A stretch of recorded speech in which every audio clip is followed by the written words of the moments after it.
우리들이 인생을 살아가다 보면 풍요로움 속에서 인생을 배우는 것보다 궁핍하고 또 고난과 또 광야와 같은 아주 어려움 속에서 우리 인생을 더 많이 공부하고 배우는 것을 알 수가 있습니다. 그래서 고난의 떡, 고난과 아픔으로 밤을 지새우지 않은 사람하고는 인생을 나누지 말라, 그렇게 이야기하지 않습니까? 고난 속에서 인생을 배우고 아픔과 역경 속에서 우리는 더 많은 것을 공부하게 되는 것을 볼 수가 있습니다. 그래서인지 하나님은 하나님이 쓰시는 위대한 사람들을 광야를 지나게 하시고 또 그 광야를 지난 다음에는 하나님이 하나님의 사람으로 크게 사용하시는 것을 우리가 볼 수가 있습니다. 아브라함 역시 애굽이라고 하는 광야를 지나게 하시고 또 이삭도 역시 마찬가지로 블레셋 지역의 광야를 지나게 하십니다. 야곱도 마찬가지로 루스 들판 그 광야를 지나 또 야복강이라고 하는 그 강을 건너게 하십니다. 자, 그런 의미에서 지금 내가 척박한 광야를 걷고 있다고 생각하는 분이 있다고 하면, 나는 내 인생이 지금 너무나 힘들고 내가 지금 현재 살아가는 삶이 너무나 광야와 같은 고되고 힘든 그런 인생을 살아가고 있다라고 생각되는 사람이 있다고 하면, 바로 그 광야로 인해서 낙심하지 말고 그 광야를 지나는 여러분의 인생 속에서 하나님이 나를 단련하신 뒤에는 정금과 같이 나오리라 라고 하시는 하나님의 약속을 믿고 담대하게 그 광야의 길을 지나서 새롭게 빚어내는 하나님의 사람들이 되시기를 주님의 이름으로 축복합니다. 오늘 본문 10절 말씀, 오늘 본문 10절 말씀 그 상반절에 보면은 하나님이 모세를 향해서 말씀하십니다. 뭐라고 말씀합니까? 10절 그 앞부분을 한번 같이 읽어봅니다. 10절 마지막 앞부분에 다 같이 시작. 이제 내가 너를 바로에게 보내요, 그랬습니다. 따라서 봅니다. 이제 내가 너를 바로에게 보내요, 그랬습니다. 이제 모세를 하나님이 바로에게 보낼만 하다라고 하는 뜻입니다. 이제 내가 너를 바로에게 보낼 때가 됐구나. 이제 내가 너를 보니 바로에게 보내도 능히 나의 일을 할 수 있겠구나. 이제 너가 갈 만한 성숙했어. 이제 내가 이제는 이스라엘 백성들을 구원할 만한 모든 준비가 되었구나. 그 이제라고 하는 말은 바로 모세로 하여금 하나님의 사명자로 이제 이 모든 광야 학교를 열심히 공부해서 성숙해진 이 모세의 모습을 그 한마디로 이제라고 하는 말 속에 그 모세가 어떻게 하나님 앞에 준비된 사람인가를 우리에게 증명해 보여주고 있는 그런 말씀이라고 할 수가 있습니다. 이제 모세의 나이는 80세입니다. 이제 80세. 그리고 애굽 바로 왕궁에서 40년, 그리고 미디안 광야에서 40년. 그래서 80년이 지난 이후에 이제라고 하는 하나님의 메시지가 오늘 모세에게 들려온 것입니다. 모두 80년의 훈련 기간을 거친 뒤에 모세에게 하시는 말씀이 이제 내가 너를 쓸만하여 바로에게 보내야 되겠구나 라고 하시는 하나님의 메시지이지요. 모세같이 훌륭한 사람이 80년 훈련 받았다고 하면 우리들은 아직도 먼 것 아니겠어요? 아직도 우리는 단련 받아야 하고, 우리는 아직도 훈련 받아야 하고, 광야에서 더 많이 배워야 하지 않을까, 그런 생각을 해보게 되었습니다. 모세는 80년 지난 뒤에 하나님이 모세를 보니 바로에게 보낼만 하고 세상에 보낼만 하고 하나님이 쓸만하다고 말씀하셨는데, 오늘 우리를 보시고 무엇이라고 하나님이 저와 여러분을 보시면서 뭐라고 말씀하실까? 여러분에게 하나님이 뭐라고 말씀하실까요? 모세를 80년 광야 학교에서 훈련을 시켜서 이제 내가 너를 보내야 되겠다. 10년만 훈련 받고 갈 수도 있었어요. 그죠? 20년 정도 있다가 하나님이 이제라고 할 수도 있어요. 그런데 하나님이 잠자다가 오셨나? 모세가 40년 동안이나, 그것도 나이로 이야기하면 80세가 되었을 때 비로소 하나님이 이제라고 하는 말씀하실까? 여러분, 그렇습니다. 모세는 80년 지난 뒤에 그 하나님이 모세를 보니까 바로에게 보낼 만한 성숙함에 이르렀다. 이제는 보내도 되겠구나 라고 하시는 하나님의 메시지 아니겠습니까? 그러면 하나님께서 광야를 통해 모세에게 이제 내가 너를 보니 쓸만하다. 하나님이 모세를 바라보면서 도대체 모세의 무엇이 훈련되었기에 하나님이 이제 보내도 되겠네 라고 하나님이 말씀하실까? 모세의 어떤 면이 준비가 되었기에 하나님이 모세를 이제는 쓸만하니 바로에게 보내도 되겠네 라고 하나님이 오늘 본문에서 그렇게 말씀하실까? 무엇이 준비되었길래 그냥 보내진 않을 거 아닙니까? 하나님이 모세가 80년 나이에 이르게 되었을 때 성경 말씀을 통해서 보면 크게 이 세 가지 훈련된 것을 볼 수가 있습니다. 세 가지 훈련, 이 세 가지 훈련이 잘 되었구나. 그래서 이제는 내가 너를 바로에게 보낼 만해 라고 하시는 하나님의 메시지가 바로에게 들려왔듯이, 하나님은 오늘 저와 여러분을 향하여 오늘 우리에게도 이와 같은 모세가 훈련되어진 것처럼 우리도 그렇게 성숙되고 훈련되기를 원하시는 하나님의 메시지가 여러분의 마음에 들려지기를 주님의 이름으로 축복합니다. 첫 번째는 모세가 무엇이 훈련되었는가? 첫째는 가치에 대한 훈련입니다. 가치. 어떤 것이 더 가치 있는가? 그것을 이제는 분별할 줄 아는 훈련이 되었습니다. 여러분 10절 말씀에 보면 이 가치를 알게 되고 발견하게 된 것을 볼 수가 있습니다. 10절 말씀 우리 한번 처음부터 마지막까지 읽어볼까요? 10절 다 같이 시작. 이제 내가 너를 바로에게 보내어 너에게 내 백성 이스라엘 자손을 애굽에서 인도하여 내게 하리라. 그렇게 말씀했어요. 내 백성, 하나님의 백성이죠. 내 백성 이스라엘을 자손을 애굽에서 인도하여 그랬어요. 여기서 이 내 백성이라고 하는 것은 내 백성을 인도할 만한 가치를 내가 알게 되었다라고 하는 뜻입니다. 내가 내 백성이 어떤 백성인지를 이제 내가 뭔가 조금 아는 것 같구나. 이 가치를, 하나님의 가치를 분명히 깨닫게 된 거예요. 모세가 애굽에 가서 이스라엘 백성들에게 이야기하기를 나와 함께 광야로 갑시다. 모세가 이스라엘 백성들에게 애굽에 가서 그렇게 광야로 가자고 외쳤을 때 모세 마음에 먼저 확신이 있어야 하는 것 아니겠습니까? 야, 너희들 지금 이 애굽에 사는 것보다 저 광야로 가는 게 더 가치가 있어. 내가 그 광야 40년 미디안 광야에서 내가 훈련받으면서 깨달았거든.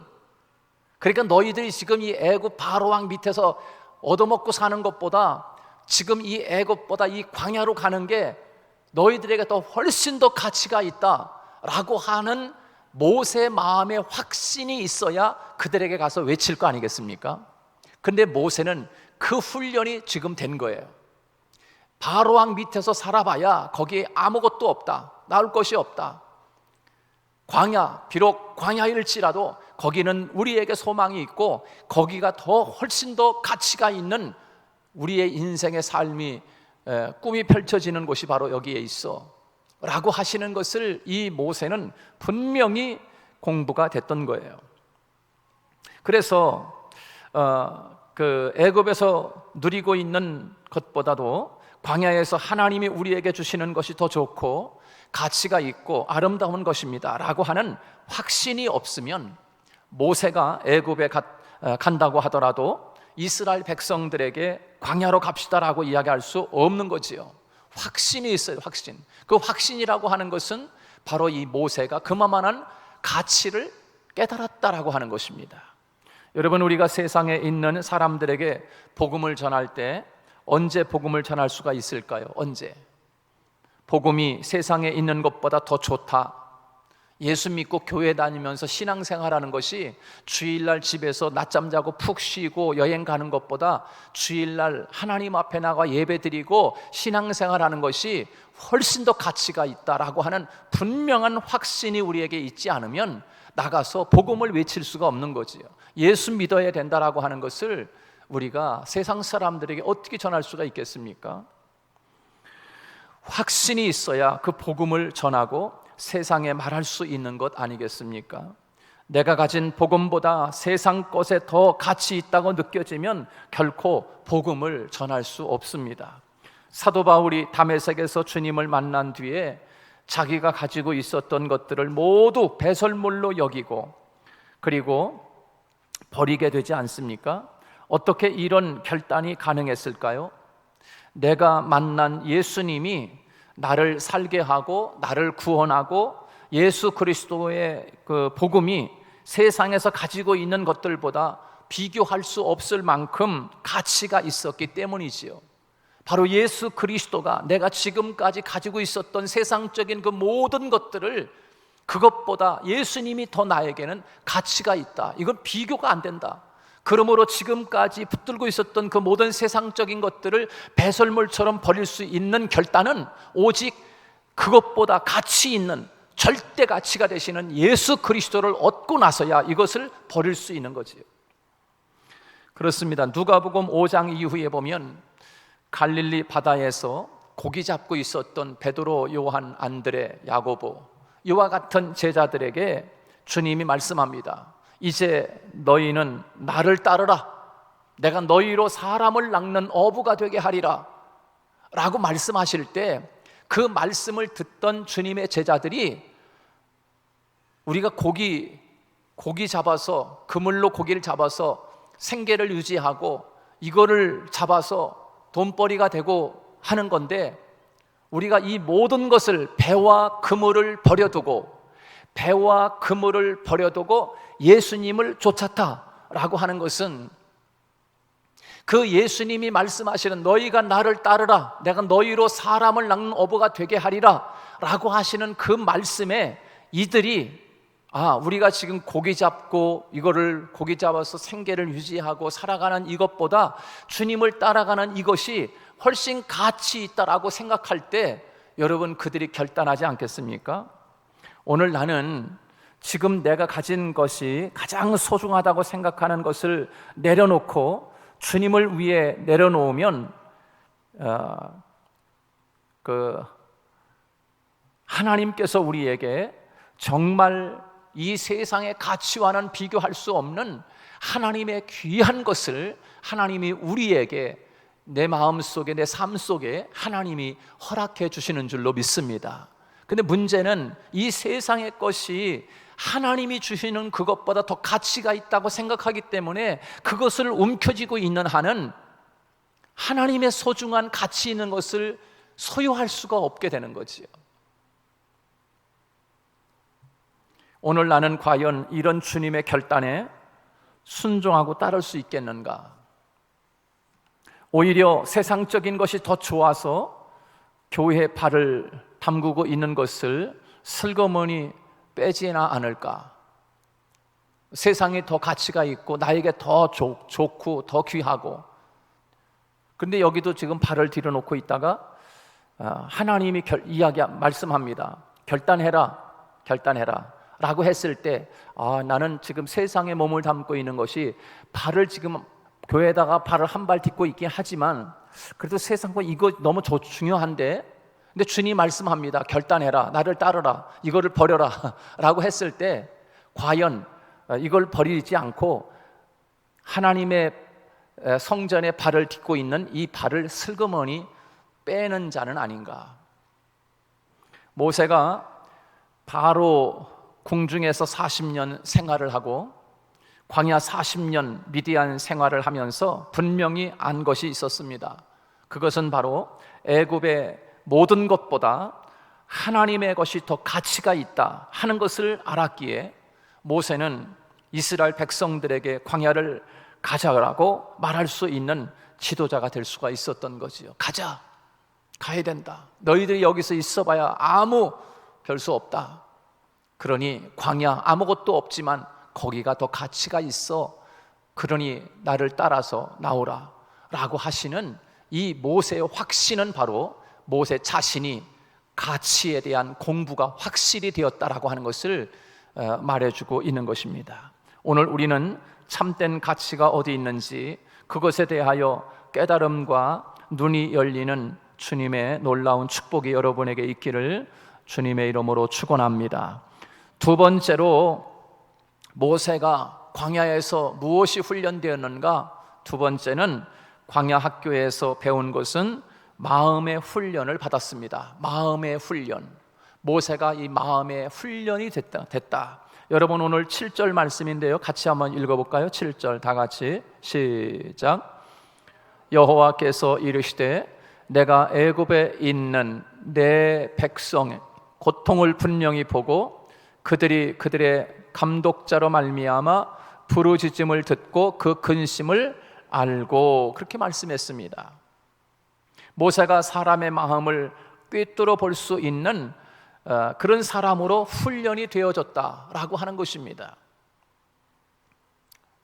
하나님이 애굽에서 부르짖는 백성들의 소리를 듣고 그들의 우고를 보고 알고, 이 모든 것에 대해서 하나님이 백성들을 다 그것을 듣고 알았지만 바로 그 하나님의 마음을 모세가 배웠다는 거예요. 배웠다. 하나님의 마음을 배운 거예요. 마음 훈련이 된 거예요. 마음 훈련이. 그래서 이스라엘 백성들에 대한 하나님의 마음, 모세가 마침내 이 마음을 배우게 됩니다. 하나님의 눈물을 이해하고 이스라엘 백성들의 아픔을 알게 된 것이지요. 민수기 12장 3절에서는 이렇게 이야기합니다. 이 사람 모세는 온 온유함이 지면의 모든 사람보다 더 하더라, 그렇게 말씀하고 있습니다. 드디어 모세가 마음의 훈련을 배운 것입니다. 지면의 그 어떤 누구보다도 더 그 마음이 훈련돼서 그 마음이 온유함이 지면의 모든 사람보다 더 했다는 거예요. 더 했다. 궁율의 마음, 온유한 마음, 아버지의 마음으로 사람들을 바라보는 마음 훈련이 끝났기 때문에 이제 내가 너를 바로에게 보낸다 라고 말씀하고 있는 것이죠. 하나님은 우리들을 광야를 지나게 하시면서 무엇을 훈련하시는가? 우리의 마음을 훈련시키는 겁니다. 마음을 훈련시키는 거예요. 다른 사람의 마음을 헤아리는 마음을 배우게 하시는 거예요. 배우게 하시는 거예요. 큰 고통의 세상의 고난 속에서 그 마음을 훈련받은 사람은 다른 사람의 그 아파하고 고통하는 그 소리를 들을 수 있어요. 그 아픔을 공감할 수 있어요. 눈물의 빵을 먹어보지 않은 사람은 다른 사람의 배고픔을 이해할 수 없는 거예요. 라면 끓여 먹지 왜 굶어? 이렇게 이야기할 수밖에 없는 거지. 그렇습니다. 여러분, 어린 유치원생은 자기만 압니다. 그러나 성숙하면 다른 사람을 이해하는 마음이 훈련되어져서 성숙한 사람만이 다른 사람의 마음을 이해할 수 있게 된다라고 하는 것이지요. 우리도 하나님의 광야와 같은 세상에서 성숙한 마음이 잘 훈련되어 이제 하나님이 저와 여러분을 사용하실 때 기꺼이 순종하는 저와 여러분이 되시기를 주님의 이름으로 축복합니다. 마지막 세 번째로 모세가 광야 40년 어떤 훈련 속에서 무엇이 훈련되는가? 세 번째는 시선에 대한 훈련입니다. 시선, 보는 시선이 훈련되었다. 3절 말씀인데요, 우리가 3절 같이 읽습니다. 3절 다 같이 시작. 이에 모세가 이르되 내가 돌이켜 가서 이 큰 광경을 보리라. 떨기나무가 어찌하여 타지 아니하는고 하니 그때, 그렇게 말씀하고 있습니다. 떨기나무에서 불꽃이 붙었는데 타지 않는 것을 보았다. 시선에 대한 공부. 모세의 시선이 완전히 바뀌어 버렸습니다. 지금까지는 아래를 보고 땅을 보던 모세가 하나님의 산 호렙산을 바라보고 그 하늘을 바라보면서 떨기나무에 붙은 하나님의 불길을 바라보는 사람이 되었다라고 해요. 그가 시선을 돌려 떨기나무에 붙은 그 불꽃을 바라보자 하나님이 그에 대해서 모세를 향해서 말씀합니다. 뭐라고 말씀합니까? 모세를 향해서 4절 말씀 다 같이 시작. 여호와께서 그가 보려고 돌이켜 오는 것을 보신지라. 하나님이 떨기나무 가운데서 그를 불러 이르되 모세야 모세야 하시매 그가 이르되 내가 여기 있나이다. 여호와께서 그가 보려고 돌이켜 오는 것을 보신지라. 모세가 지금 그가 보려고 돌이켜 오는 것을 보신지라. 여러분, 이제 그제서야 모세의 보는 시선이 공부가 훈련이 된 거예요. 하나님께서 모세가 시선이 바뀐 것을 드디어 알게 되었어요. 드디어 네가 불꽃 가운데 타오르는 그 불꽃을 보기 위하여 오는구나. 드디어 시선이 바뀐 거예요. 하나님이 지금 우리에게 기다리고 있는 것이 있습니다. 우리의 시선이 바뀌기를 기다리고 계신다. 우리가 시선이 하나님의 나라를 바라보고 그렇게 사는 사람이 되면 그때 하나님은 우리에게 말씀하는 거지요. 내가 너를 보니 드디어 네가 시선을 돌려 나를 바라보는 사람이 되었구나 라고 말씀합니다. 모세는 광야를 통해서 3가지 훈련과 3가지 변화가 일어났습니다. 가치가 무엇인지, 인생의 가장 아름다운 것이 무엇인지를 알게 되었습니다. 그리고 그의 마음에 온유함으로 충만해지는 아버지의 마음으로 훈련되어진 것입니다. 온유함, 오직 하나님만을 바라보며 살겠노라라고 하는 그 훈련이 된 거예요. 그리고 그는 그의 시선을 하나님께만 고정하고 살아가는 사람으로 훈련되었다. 여러분, 하나님에게 시선을 두고 고정하고 살아가는 저와 여러분이 되시기를 축복합니다. 그렇게 훈련되지 않았다고 하면 모세는 백성들을 이끌고 나와서 단 3일도 못 가서 하나님을 원망하는 백성들과 함께 원망하는 모세가 되었을 것입니다. 왜? 시선이 훈련되지 않았기 때문에, 가치관이 훈련되지 않았기 때문에, 그 마음이 훈련되지 않았기 때문에. 그러나 모세는 그 모든 것들이 훈련되었기 때문에 이스라엘 백성들이 나와서 아우성치며 불평하고 원망하고 모세를 향해 돌을 던지려고 했지만, 그러나 모세만큼은 하나님을 바라보는 시선을 놓치지 않았습니다. 그 마음이 하나님의 마음으로 변화됐기 때문에, 그리고 그의 가치관이 오직 하나님에게 있기 때문에 모세만큼은 그렇게 원망하고 불평할 수밖에 없는 그런 현실 속에서도 그 모세는 하나님을 바라보면서 흔들리지 않는 그 모세의 모습을 우리가 볼 수가 있습니다. 이제 너를 바로에게 보내어 이스라엘 백성을 위해 사용하시겠다라고 하나님이 말씀하고 계십니다. 오늘 우리가 하나님 앞에서 이런 훈련된 광야 학교에서 우리가 훈련받아야 할 것 3가지를 우리가 꼭 기억해야 합니다. 첫째는 우리의 가치관이 세상 것보다 나는 하나님을 위해 살아가는 삶의 가치관으로 변화되기를 원합니다. 그리고 하나님, 나도 하나님의 마음을 공부할 수 있게 해주세요. 모세가 하나님의 마음을 배우고 하나님이 이스라엘 백성들이 애굽에서 부르짖고 눈물 흘리고 고통당하는 것을 보고 안고 들은 것처럼 바로 모세가 그 하나님의 마음을 읽었기에, 그 마음을 배웠기에 모세의 마음이 이 지면의 모든 사람보다 더했다고 말씀합니다. 그리고 모세는 시선이 훈련된 것처럼 하나님, 우리도 이 세상을 살아가면서 하나님을 향하여 바라보는 시선으로 고정되게 해주십시오 라고 오늘도 이 시간 하나님 앞에 우리 다 같이 기도하시겠습니다.